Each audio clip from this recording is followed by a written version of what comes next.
Namaste, good afternoon. All of you open your social textbook. Yes, in the last class we have studied about Vijayanagara Empire, when it is founded, who is the founder of Vijayanagara Empire and what is the capital city of Vijayanagara Empire, what is the national emblem, and about Sangama dynasty and famous king among Sangama dynasty, Praudadevaraya, Devaraya II. Okay, up to there we have studied. Now, Narasimha, who captured Vijayanagara Empire. He belongs to Saluva dynasty. So now in this class we can study about Saluva dynasty. Okay. So Narasimha, who captured Vijayanagara Empire, belongs to Saluva dynasty. After taking over the power in 1485 CE, Saluva Narasimha ruled for 6 years and died in 1491 CE. His children were minors when he died, and because of this kingdom was in the protection of a commander called Tuluva Narasanayaka from 1491 to 1503. So this Narasimha, who captured Vijayanagara Empire, ruled for only 6 years. And then comes his son Narasanayaka. Okay, he belongs to Tuluva dynasty. So first listen, this Sangama dynasty was defeated. This Narasimha captured Sangama dynasty and then he ruled for only 6 years because he died. Then the commander of Vijayanagara Empire he captured.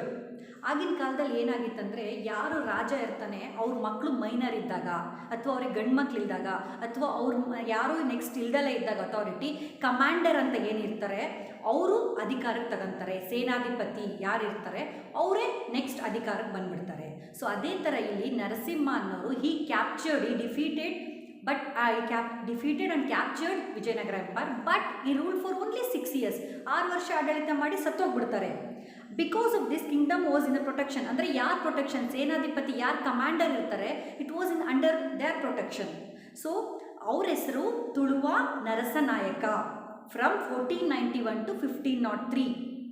So then comes Tuluva dynasty. ಆ commander ಏನಿರ್ತಾರೆ ಅವ್ರ dynasty next start ಆಗುತ್ತೆ because he belongs to Tuluva dynasty. In 1505 CE, Veera Narasimha, son of Tuluva Narasanayaka, started the rule of Tuluva dynasty. After his death in 1509, his brother Krishnadevaraya came to power. See, now comes Krishnadevaraya, who is greatest, bravest, intelligent, very famous king among Vijayanagara Empire. He belongs to Tuluva dynasty. So Krishnadevaraya 1509 to 1529 CE. He ruled for 20 years. He was the famous and greatest king among other Vijayanagara kings. But at the beginning years of his rule, he had to face many revolts. Yavaglu aste, when we start something new, we have to face so many problems. Like that, when we start good things, we have to face so many difficulties. He also faced the same difficulties. Robert Seville stated that Krishnadevaraya was an uncommonly brave king, intelligent soldier and diplomatic expert. He defeated his enemies and extended his empire in South India. See, the foreign ambassadors or the foreigners, they used to write something about the kings when they visited the kingdom. At that time, Robert Seville, he stated that Krishnadevaraya was, and very uncommonly, he is not a common man, he is very special man, was a brave king. He is very intelligent also, and also soldier, poet, and very diplomatic expert. He was an expert in everything, not in literature, in also poet, music, and also in soldier, how to make army, everything he was an expert. He defeated his enemies and extended his empire. That's why we still remember the name. When we recall the Vijayanagara Empire, always we will remember the name Krishnadevaraya. He was a famous king among all Vijayanagara kings. He seized Chivanasamudra fort and Ummatur chief. Gangaraja in 1510 CE, later he won Raichur fort. He supported Portuguese to capture Goa from Bijapur. In 1513 CE, he won Udaygiri fort. Then in 1518 CE, he captured Cuttack, the capital of Gajapati, Prataparudra, a Kalinga king, by defeating him and married his daughter Jaganmohini. See how he has extended his empire. You can see it in the map. See, during the rule of Krishnadevaraya, this is the map of his kingdom. How he has extended, see. You have to remember these years. In 1522 CE, he recaptured Raichur from the king Adil Shah, king of Adil Shah, Ismail Adil Shah. Later he captured Kalaburgi, Bidar forts. He got released, the son of king who was imprisoned by Bahmani prime minister, and restored him to power in Bidar. For this, he got the title Yavana Rajya Pratishthapanacharya. So, he won many battles, he defeated many kings, and also he imprisoned, ಅದನ್ನು ಜೈಲಿಗೆ ಹಾಕಿರೋರನ್ನ ಬಿಡಿಸ್ತಾರೆ.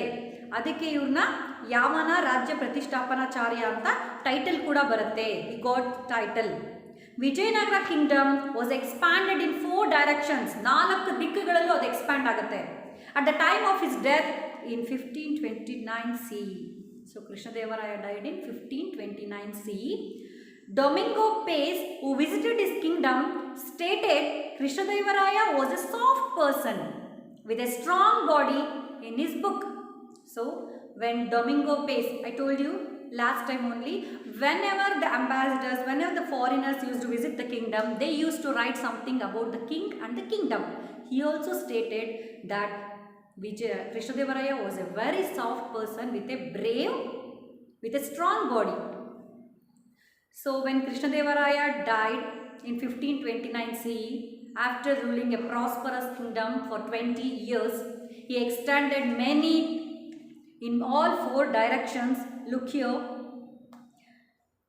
everything you have to write down.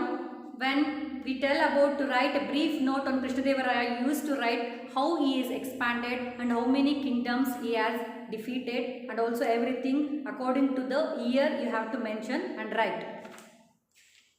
Now Rakasa Tangadi battle. This was the battle, last battle. In this battle, Vijayanagara kingdom was defeated. After Krishnadevaraya, Achyutaraya and Sadashivaraya ruled Vijayanagara. See, in 1530, after the death of Krishnadevaraya in 1529, Sadashivaraya ruled Vijayanagara. So Achyutaraya and Sadashivaraya. Since Sadashivaraya was a minor and unable to rule, ಅವ್ರ ಮಕ್ಕಳು minor ಅಥವಾ unable ಅಂದರೆ ಅವ್ರನ್ನ ಚಿಕ್ಕೋರು ಇರ್ತಾರೆ, that's why his son-in-law Ramaraya of Aravidu dynasty, son-in-law of Krishnadevaraya, took the whole responsibility of administration. So Krishnadevaraya son-in-law andre Aliya Ramaraya, he took over the administration because his son Sadashivaraya was minor. His diplomacy expanded Vijayanagara kingdom and made it rich. See, this Ramaraya also, he was also a strong person and he ruled the kingdom very rich. The number of enemies also increased. When we grow richer, when we grow to top level, when we grow higher, always our enemies will extend. The number of enemies also will extend. Like that only Ramaraya, when he made the Vijayanagara empire very rich, the enemies around the dynasties, they increased in number. Deccan Sultanates were attacking Vijayanagara often. ಯಾವಾಗಲೂ ಅಷ್ಟೇ, ಚೆನ್ನಾಗಿರುತ್ತೆ ರಾಜ್ಯ, ಚೆನ್ನಾಗಿದೆ ಅಂದ ತಕ್ಷಣ 4 ಎಷ್ಟೊಂದು ಕಣ್ಣುಗಳು ಬೀಳುತ್ತೆ, ನಮಗೆ ಎನಿಮೀಸ್ ಜಾಸ್ತಿ ಆಗ್ತಾರೆ. ಅದೇ ಥರ ಈ ಡೆಕ್ಕನ್ ಸುಲ್ತಾನೇಟ್ಸ್ ಯಾವಾಗಲೂ ವಿಜಯನಗರ ಎಂಪೈರ್ ಮೇಲೆ ಅಟ್ಯಾಕ್ ಮಾಡ್ತಾ ಇರ್ತಾರೆ. To avenge, Ramaraya captured Vijayanagara and Golconda and this caused the war. So Ramaraya captured Vijaypura ಮತ್ತು ಗೋಲ್ಕೊಂಡನ್ ಯಾವಾಗ ಅವ್ರು ಕ್ಯಾಪ್ಚರ್ ಮಾಡ್ತಾರೆ ಆವಾಗ ಡೆಕ್ಕನ್ ಸುಲ್ತಾನೇಟ್ಸ್ಗೆ ಕೋಪ ಬರುತ್ತೆ. So they attacked Vijayanagara empire. All sultanates united themselves with jealousy and hatred on the growth of richness of Vijayanagara kingdom. So sultanates ಏನು ಇರ್ತಾರೆ ಸುತ್ತ, ಅವ್ರಿಗೆಲ್ಲರಿಗೂ ತುಂಬ ಜೆಲ್ಲಸ್ ಆಗುತ್ತೆ, ತುಂಬ ಹೊಟ್ಟೆ ಕಿಚ್ಚಾಗುತ್ತೆ, ತುಂಬ ಕೋಪ ಬರುತ್ತೆ. ಏನು ವಿಜಯನಗರ ಕಿಂಗ್ಡಮ್ನ ಕೃಷ್ಣದೇವರಾಯ ಇದ್ದಾಗಲೂ ಹಂಗೆ ಮಾಡ್ತಾಯಿದ್ರು, ಕೃಷ್ಣದೇವರಾಯ ಸತ್ತ ಮೇಲೆ ಕೂಡ ಅವ್ರ ಅಳಿಯ ಅವ್ರ ಮಗಂಗಾಗಲ್ಲ ಅಂದರೆ ಅವ್ರ ಅಳಿಯ ಇಷ್ಟೊಂದು ಜೋರಾಗಿ ನಡೆಸ್ತಾ ಇದ್ದಾರಲ್ಲ, ಇಷ್ಟೊಂದು ರಿಚ್ ಆಗಿ ಪ್ರಾಸ್ಪರಸ್ ಆಗಿ ಕಿಂಗ್ಡಮ್ ನೋಡ್ಕೋತಾ ಇದ್ದಾರಲ್ಲ, ಏನು ಇವರು? ಅದಕ್ಕೆ ಎಲ್ಲರೂ ನಮ್ಗೆ ಯಾವಾಗಲೂ ಆಗ್ದಲೇ ಇರೋರು ಏನು ಮಾಡ್ತಾರೆ, ನಾವೇನಾದರೂ ಬೆಳೀತಾ ಇದ್ದಾಗ ನಮ್ಮ ಎನಿಮೀಸು ಮತ್ತು ಬೇರೆ ಎನಿಮೀಸ್ ಎಲ್ಲ ಒಂದಾಗ್ಬಿಡ್ತಾರೆ. ಅವ್ರವ್ರಿಗೆ ಆಗ್ತಾನೆ ಇರಲ್ಲ, ಬಟ್ ಅವ್ರವ್ರ ಫ್ರೆಂಡ್ಸ್ ಆಗಿಬಿಡ್ತಾರೆ ನಮ್ಮನ್ನು ಡಿಫೀಟ್ ಮಾಡೋದಕ್ಕೆ. ಅದೇ ಥರ the same thing it happen here also for Ramaraya. ರಾಮರಾಯಂಗೆ ಆಗ್ದಲೇ ಇರೋರು ಮತ್ತು ಅವ್ರವ್ರಿಗೆ ಆಗ್ದಲೇ ಇದ್ರೂ ಕೂಡ ಸುಲ್ತಾನೇಟ್ಸ್ ಎಲ್ಲ ಒಂದಾಗಿ ಇವ್ರ ಮೇಲೆ ಅಟ್ಯಾಕ್ ಮಾಡ್ತಾರೆ. They attacked Ramaraya, they attacked Vijayanagara empire, all ಸುಲ್ತಾನೇಟ್ಸ್. even though they were enemies, they united themselves. On 23rd January of 1565 CE, the Rakkasa Tangadi war began between the united army of sultans and the army of Vijayanagara on the banks of Krishna river, and Ramaraya died in the war.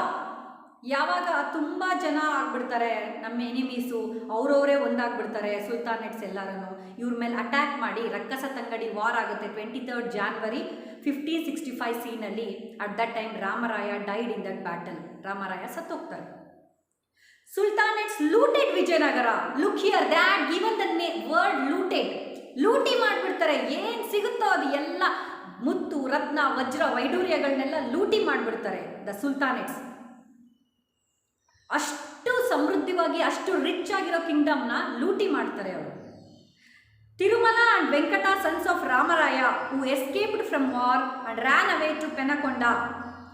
Ramaraya ಮತ್ತು ತಿರುಮಲ ಮತ್ತು ವೆಂಕಟ ಅವರಿಬ್ಬರು ಏನು ಮಾಡ್ತಾರೆ, ಅವರಪ್ಪ ಸತ್ತೋಗ್ತಾರಲ್ಲ ಆ ಒಂದು ಯುದ್ಧದಲ್ಲಿ, ಆ ಬ್ಯಾಟಲಲ್ಲಿ. ಸೊ ದೇ ರ್ಯಾನ್ ಅವೇ, ಅವ್ರು ಓಡೋಗ್ಬಿಡ್ತಾರೆ, ಪೆನಕೊಂಡಾಗ ಓಡೋಗ್ತಾರೆ ಅವ್ರ ಮಕ್ಕಳು Venkata Tirumala. Later, Aravidu dynasty started their ruling from 1570 to 1646 CE by making Penakonda, Chandragiri and later Vellore as their capitals. So, Aravidu dynasty belong ಆಗ್ತಾರೆ ರಾಮರಾಯ, ಅವ್ರ ಮಕ್ಕಳು ತಿರುಮಲ ಮತ್ತು ವೆಂಕಟ ಪೆನಕೊಂಡಾಗ ಹೋಗ್ಬಿಡ್ತಾರೆ. ಅಲ್ಲೇ ಒಂದು ಸ್ವಲ್ಪ ರಾಜ್ಯ ಅವರಷ್ಟಿಲ್ಲ, ಯಾಕಂದರೆ ಸುಲ್ತಾನೇಟ್ಸ್ ಆಲ್ರೆಡಿ ಆಕ್ರಮ ಮಾಡಿ ಎಷ್ಟು ಬೇಕೋ ಅಷ್ಟು ದೋಚ್ಕೊಂಡು ಹೋಗ್ಬಿಟ್ಟಿರ್ತಾರೆ. They looted themselves.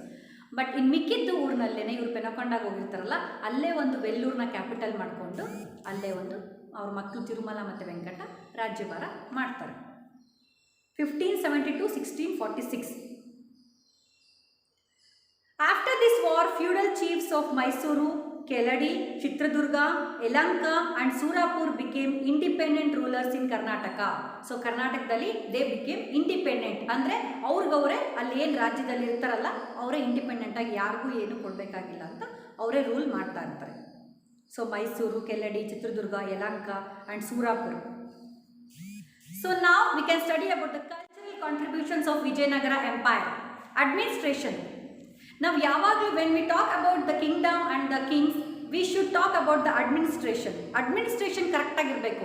When we having a strong administration, firm administration ಇದ್ದಾಗ no one can come and attack us. So here we can see how prosperous Vijayanagara kingdom was and how was the administration in there. Vijayanagara empire had strong central administration. Central ಮತ್ತು strong ಆಗಿತ್ತು. And it adapted decentralised administrative system. So decentralised ಅಂದರೆ central government. ಇವಾಗ ನಮ್ಮ ಇಂಡಿಯಾದಲ್ಲಿ ಏನಿದೆ, decentralised ಅಂದರೆ central government control ಇರುತ್ತೆ, state government ಏನೇ ಮಾಡಿದ್ರು ಕೂಡ there will be control over that.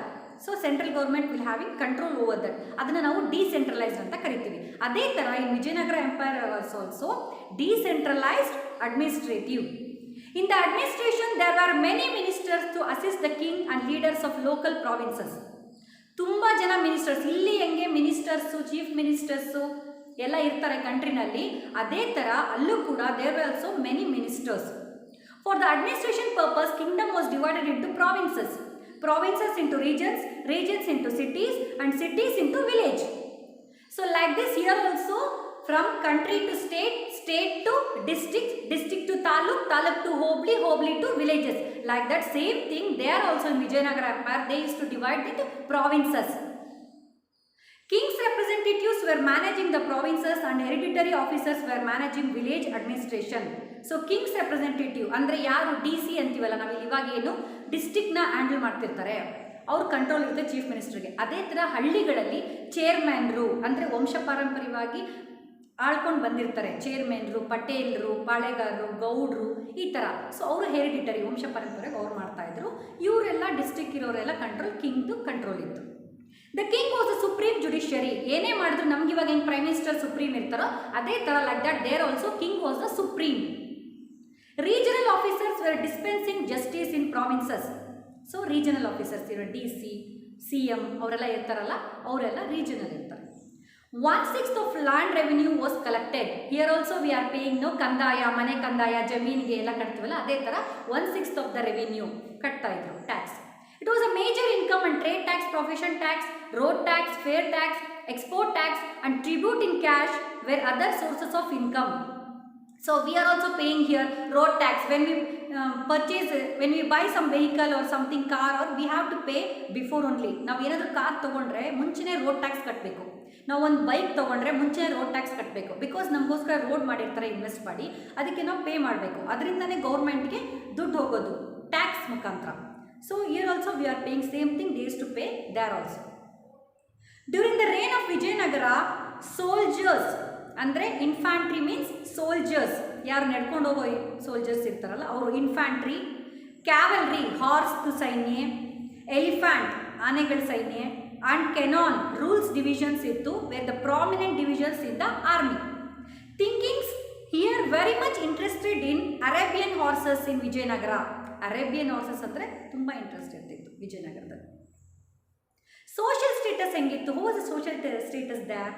During Vijayanagara period child marriage ಅಂದರೆ 18 ಇಯರ್ಸ್, ಇವಾಗ ಏನು ನಾವು ಮಾಡಿದಿರಲ್ಲ ಅದಕ್ಕಿಂತ ಮುಂಚೆ ಚೈಲ್ಡ್ ಮ್ಯಾರೇಜ್, ಬೇಗ ಬಾಲ್ಯ ವಿವಾಹ ಮಾಡಿಬಿಡ್ತಾಯಿದ್ರು. ಸತಿ ಸಿಸ್ಟಮ್ ಅಂದರೆ ಗಂಡ ಸತ್ತ ನಂತರ ಹೆಂಡತಿನೂ ಚಿತೆ ಒಳಗಡೆ ಹಾಕ್ಬಿಟ್ಟು ಸುಡ್ತಾಯಿದ್ರು. And devadasi system. ದೇವದಾಸಿ ಅಂದರೆ ಈಗ ಒಂದು ಹೆಣ್ಮಗು ಅಂದರೆ ಚಿಕ್ಕವಳು, ಇನ್ನೂ ಅವರು ಪ್ಯೂಬರ್ಟಿ ಅಂದರೆ ಒಂದು ಮೆಚುರಿಟಿ ಆಗ್ದಲೇ ಇರೋದಕ್ಕಿಂತ ಮುಂಚೆ ಇವ್ರನ್ನ ನಾವು ದೇವ್ರಿಗೆ ಬಿಟ್ಟಿದ್ದೀವಿ ಅಂತ ಬಿಡ್ತಾಯಿದ್ರು ಹಳ್ಳಿಗಳ ಕಡೆ ಎಲ್ಲ. ಸೊ ದೇವ್ರಿಗೆ ಬಿಟ್ಟಿದ್ದೀವಿ, ಅವ್ರನ್ನ ಒಂದು ಪ್ರಾಸ್ಟಿಟ್ಯೂಷನ್ಗೆ ಇದು ಮಾಡ್ತಾಯಿದ್ರು, ದೇವ್ರ ಮಗಳು ಅಥವಾ ದೇವ್ರ ಕಡೆಯವರು ಅಂತ. ಸೊ ಅದು ಎಲ್ಲ ಸಿಸ್ಟಮ್ ಅಲ್ಲಿತ್ತು. ಮೋನೋಗಮಿ ವಾಸ್ ಇನ್ ಪ್ರಾಕ್ಟೀಸ್ ಅಂದರೆ ಒಬ್ಬರು ಒಂದು ಹುಡುಗ ಒಂದು ಹುಡುಗಿನ ಮಾತ್ರ ಮದುವೆ ಆಗಬೇಕಿತ್ತು. But in rich people and kings were following polygamy. ಆದರೆ ರಾಜರುಗಳು ಮತ್ತು ಸಾಹುಕಾರರುಗಳು ಒಬ್ಬರನ್ನ ಎಷ್ಟು ಜನ ಬೇಕಾದರೂ ಮದುವೆ ಆಗ್ಬೋದಿತ್ತು. ಒಬ್ಬ ಗಂಡ ಎಷ್ಟು ಜನ ಹೆಂಡತಿದಿರನ್ನ ಬೇಕಾದರೂ ಮದುವೆ ಆಗ್ಬೋದಿತ್ತು. Women were respected. ಹೆಂಗಸರಿಗೆಲ್ಲ ತುಂಬ ಗೌರವ ಕೊಡ್ತಾಯಿದ್ರು. Deepavali and Dasara festivals were celebrated grandly. Deepavali ಮತ್ತು Dasara they use to celebrate very grandly. Dasara festival were celebrated under the kings patronage. ಅಂದರೆ ಕಿಂಗ್ಸ್ನ ಕಂಟ್ರೋಲ್ ಇತ್ತು. ಇವಾಗ ನಾವು ಮೈಸೂರು ಮಹಾರಾಜರು ಹೆಂಗೆ ದಸರಾ ಅಂಬಾರಿ ಮೇಲೆ ರಾಜರೇ ಕೂತ್ಕೊಂತಿದ್ರಲ್ಲ ಅವಾಗೆಲ್ಲ, ಇವಾಗ ನಾವು ಚಾಮುಂಡೇಶ್ವರಿ ದೇವ್ರನ್ನ ಕೂರಿಸ್ತೀವಿ, ಅದೇ ಥರ ಮೊದಲು ರಾಜರ ಕಂಟ್ರೋಲ್ ಇರ್ತಿತ್ತು ದಸರಾ ಫೆಸ್ಟಿವಲ್ ಪ್ಯಾಟ್ರನೇಜ್ ಮಾಡಿದಾಗ. What was the economic status in Vijayanagara Empire? Agriculture was the main occupation. Now also we are having agriculture was the main occupation. Because India is full of land of villages. So avaglu kuda Vijayanagara Empire ಎಷ್ಟೊಂದು ಹಳ್ಳಿಗಳಿರೋದ್ರಿಂದ agriculture was the main. Rice, maize, akki, jola, sugarcane, cotton crops were the major crops.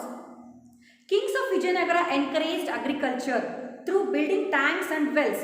ಅಗ್ರಿಕಲ್ಚರ್ಗೆ ಅವರು encourage ಮಾಡ್ತಾಯಿದ್ರು Vijayanagara ಎಂಪೈರಲ್ಲಿ.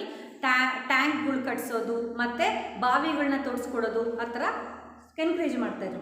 They have trade links with other countries and rice, cotton, clothes, iron, diamond, sugar, Musk.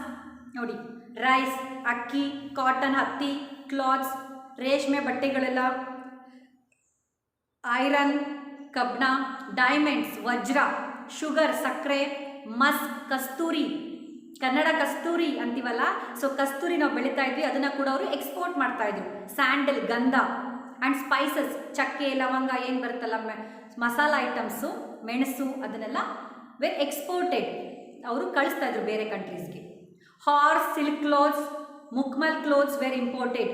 So ಇಲ್ಲಿ ಏನು ಕುದುರೆಗಳಾಗಿರ್ಬೋದು, silk clothes, ರೇಷ್ಮೆ ಬಟ್ಟೆಗಳಾಗಿರ್ಬೋದು, ಮುಕ್ಮಲ್ clothes ಆಗಿರ್ಬೋದು, ಖಾದಿ, ಅವೆಲ್ಲ export ಮಾಡ್ತಾಯಿದ್ರು ಬೇರೆ ಕಂಟ್ರಿಗೆ. ಬೇರೆ ಕಂಟ್ರಿಯಿಂದ ಇಂಪೋರ್ಟ್ ಮಾಡ್ಕೋತಾಯಿದ್ರು. ಹಾರ್ಸ್, ಸಿಲ್ಕ್ ಕ್ಲಾತ್ಸ್, ಕುದುರೆಗಳನ್ನ ಅರೇಬಿಯನ್ಸಿಂದ ಅವ್ರು ತುಂಬ ಇಂಟ್ರೆಸ್ಟ್ ಇತ್ತಲ್ಲ, ಕುದುರೆಗಳು ಮತ್ತು ರೇಷ್ಮೆ ಬಟ್ಟೆಗಳು, ಮುಕ್ಮಲ್ ಕ್ಲೋತ್ಸ್, ಅದನ್ನು ಇಂಪೋರ್ಟ್ ಮಾಡ್ಕೊಂಡ್ರು, ತರಿಸ್ಕೊತಾಯಿದ್ರು. ಇವರಲ್ಲಿ ಏನು ಚೆನ್ನಾಗಿ ಬೆಳೀತಾಯಿದ್ರು, ಫೇಮಸ್ ಇರ್ತಿತ್ತು, ಅದನ್ನು ಎಕ್ಸ್ಪೋರ್ಟ್ ಮಾಡ್ತಾಯಿದ್ರು ಬೇರೆ ಕಂಟ್ರಿಗೆ. ಅವ್ರಿಗೇನು ಬೇಕಿತ್ತು, ಸಿಲ್ಕ್ ಕ್ಲಾತ್ಸು, ಮುಕ್ಮಲ್ ಕ್ಲೋತ್ಸು ಮತ್ತು ಹಾರ್ಸ್ನೆಲ್ಲ ಇಂಪೋರ್ಟ್ ಮಾಡ್ಕೋತಾ ಇದ್ರು. Vijayanagara was the international business centre for diamonds. ವಜ್ರ ವೈಡೂರ್ಯ ಅಂತೀವಲ್ಲ ವಿಜಯನಗರ ಎಂಪೈರ್ಲಿ, ಅದೇ ಥರ ಡೈಮಂಡ್ಸ್ ಇಲ್ಲಿ ಮೇನ್ ಸೆಂಟರ್ ಆಗಿತ್ತು. ಯಾಕಂದರೆ now also we are very valuable, ತುಂಬ ಅಮೂಲ್ಯವಾದ ರತ್ನ ವಜ್ರ. ಸೊ ಅದಕ್ಕೆ ತುಂಬ ಬೆಲೆ ಇರ್ತಿತ್ತು. ಇದೇ ಸೆಂಟರ್ ಇರ್ತಿತ್ತು. Vijayanagara empire was a centre for the business. ಎಲ್ಲ ಕಂಟ್ರಿಯವರು ವಿಜಯನಗರಕ್ಕೆ ಬರ್ತಾಯಿದ್ರು ಡೈಮಂಡ್ಸ್ ಬೇಕಂದರೆ. So how rich hour state was, Vijayanagara empire was in Karnataka. So ನಮ್ಮಲ್ಲಿ ಏನೇನು ನಾವು ವಜ್ರ ವೈಡೂರ್ಯಗಳನ್ನ ಬೇರೆ ಕಂಟ್ರಿಗೆ ಎಕ್ಸ್ಪೋರ್ಟ್ ಮಾಡ್ತಾ ಇದ್ವಿ. Cloth weaving was a important industry. ಮಗ್ಗ ಅದೇ important industry. Bhatkal, Honnavara, Mangaluru were the important ports then. They were the important ports. Golden coins were in use. ನೋಡಿ ನಾವು ಇವಾಗೆಲ್ಲ ಕಾಯಿನ್ಸ್ ಯೂಸ್ ಮಾಡ್ತೀವಲ್ಲ, ಸ್ಟೀಲು, 1 ರೂಪಿ, 2 ರೂಪೀಸ್, 5 ರೂಪೀಸ್ ಅಲ್ಲ. ಬಟ್ ಅವಾಗ ಏನು ಮಾಡ್ತಾಯಿದ್ರು, 1 ರೂಪಿ ಎಲ್ಲ ಗೋಲ್ಡ್ ಕಾಯಿನ್ ಕೊಡ್ತಾಯಿದ್ರು. They were in use. And pictures of goddess and goddesses were etched on these coins. ಇವಾಗ ನಾವೇನು ಮಹಾತ್ಮ ಗಾಂಧೀಜಿದು ಇಂಡಿಯಾ ಮ್ಯಾಪು ಹಾಕ್ತಾರಲ್ಲ ಕಾಯಿನ್ಸ್ ಮೇಲೆ, ಅದೇ ಥರ ಅಲ್ಲಿ ಗೋಲ್ಡ್ ಕಾಯಿನ್ಸ್ ಮೇಲೆ ದೇವರು ದೇವತೆಗಳದ್ದು ಮಾಡ್ತಾಯಿದ್ರು.